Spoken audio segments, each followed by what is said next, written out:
I'm Shannon Roberts, and today I'll be presenting on denervation of the SIJ. Can we talk about durability? Different SIJ radiofrequency ablation techniques have been described, however clinical outcomes have been similar. A systematic review found that a modal approximation of the outcomes is that about 50% of patients reported 50% relief 3 months after treatment, which is a far less than ideal outcome. The question is why?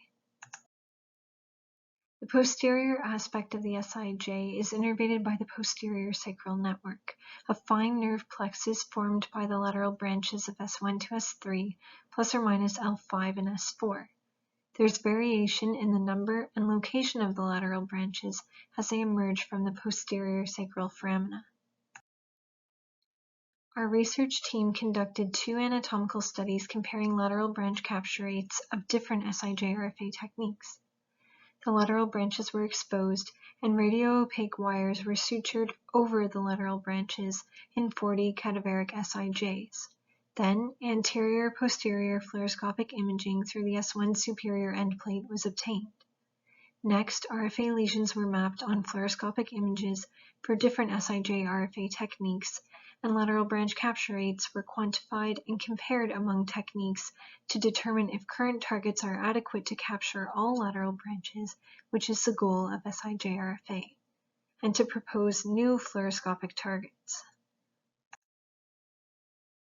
There are 4 types of SIJ RFA techniques: conventional monopolar, conventional bipolar, conventional multi-electrode, and cooled monopolar.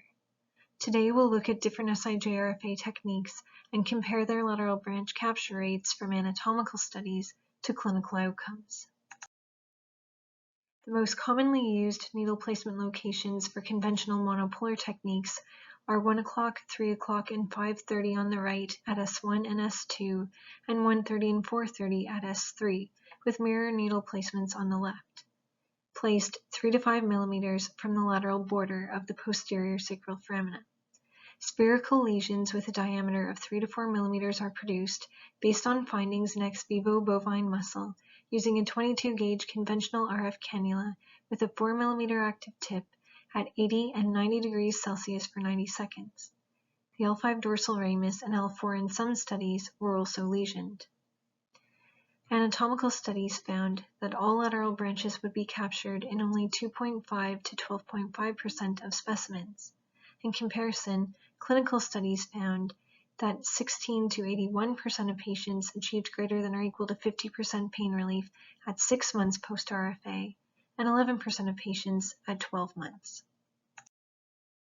For the periforaminal bipolar leapfrog technique, 4 to 6 needles are placed 4 to 6 millimeters apart around the lateral half of each posterior sacral foramen from the 12 o'clock to 6 o'clock positions, 5 millimeters from the lateral border of the foramen in a leapfrog manner, creating bipolar lesions using 2 20-gauge 10 millimeter exposed curved tip RF cannulae. Each lesion is created at 80 degrees Celsius for 90 seconds and has a length of 8 to 9 millimeters and a width of 3 to 4 millimeters. The L5 dorsal ramus is also lesioned using conventional monopolar RFA. Anatomical studies found that all lateral branches would be captured in 90 to 92.5% of specimens, whereas in a clinical study, 33% of patients achieved greater than or equal to 50% pain relief at 6 and 12 months post-RFA. For the Palisade technique, 5 to 7 needles are placed 10 millimeters apart along a straight line just lateral to the lateral border of the posterior sacral foramina, between the foramina and the SIJ line, from superior to S1 to inferior to S3 or 4, or from the base of the S1 superior articular process to the lateral border of the 3rd or 4th posterior sacral foramen, creating bipolar lesions with a length of 15 millimeters and a width of 8 millimeters based on findings in ex vivo bovine liver using 2 20-gauge conventional RF cannulae with a 10 millimeter active tip placed 10 millimeters apart at 90 degrees Celsius for 3 minutes. Anatomical studies found that all lateral branches would be captured in 97.5% of specimens. In comparison, a clinical study found that 69% of patients achieved greater than or equal to 50% pain relief at 6 months post-RFA, and 50% of patients at 12 months. For the nimbus continuum technique, needles are placed 15 millimeters apart along a line from the base of the S1 superior articular process to lateral to the third or fourth posterior sacral foramen, 10 millimeters from the lateral border of the foramina, creating bipolar lesions with a length of 23 to 25 millimeters and a width of 8 to 10 millimeters based on findings in ex vivo chicken muscle using two 17-gauge, two-tined RF cannulae placed 15 millimeters apart at 90 degrees Celsius for 180 seconds. Anatomical studies found that all lateral branches would be captured in 62.5 to 67.5% of specimens. Clinical outcomes have not yet been reported. For the PSN lateral crest technique, 3 to 4 needles are placed 15 millimeters apart along the lateral sacral crest from the first to third transverse sacral tubercles using ultrasound guidance, creating bipolar lesions with the same dimensions as those for the nimbus continuum technique, as the same two-tined RF cannulae are used.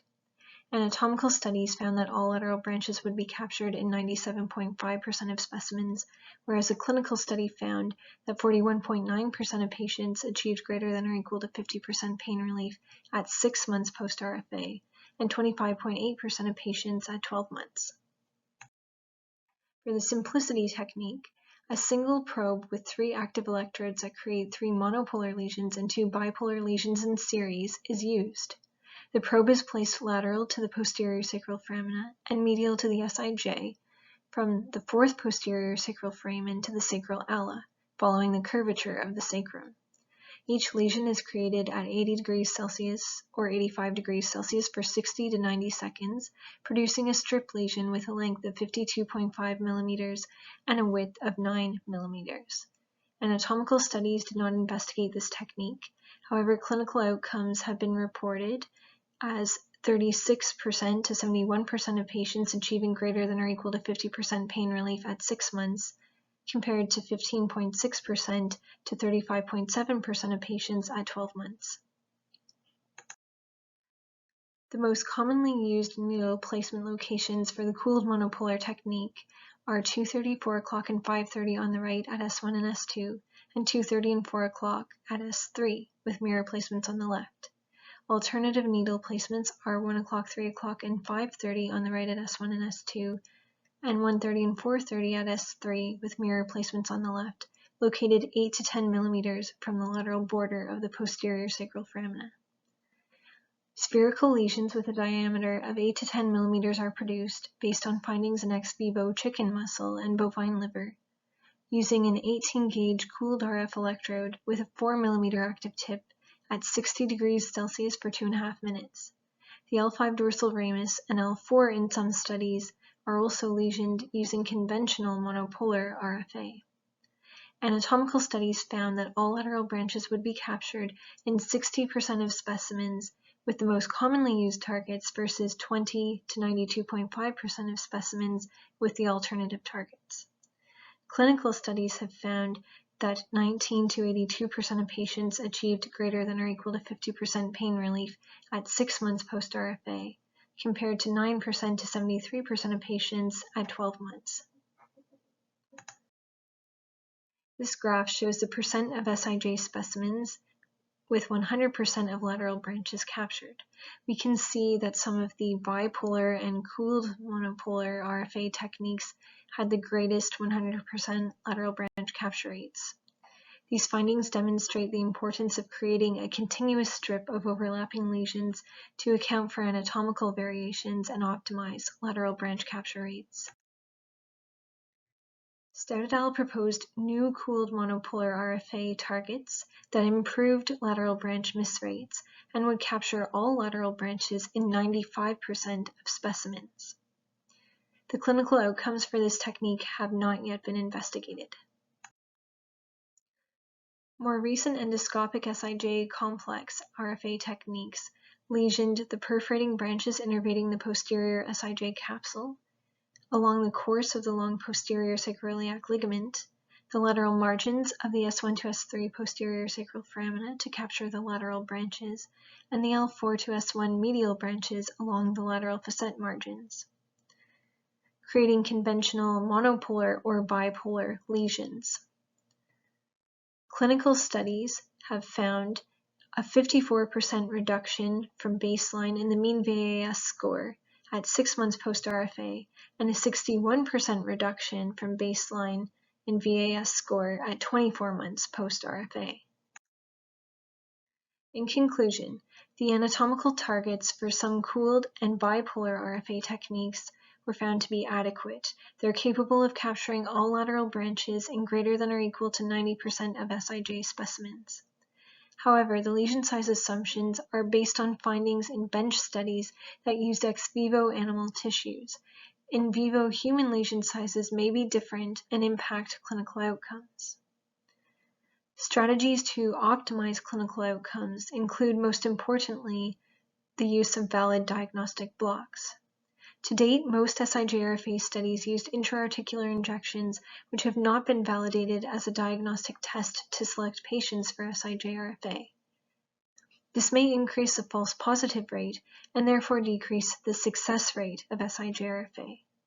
The most important take-home message is that the lateral branches are the targets of SIJ-RFA and therefore should also be the targets of the diagnostic blocks used to select patients for this treatment in order to optimize clinical outcomes.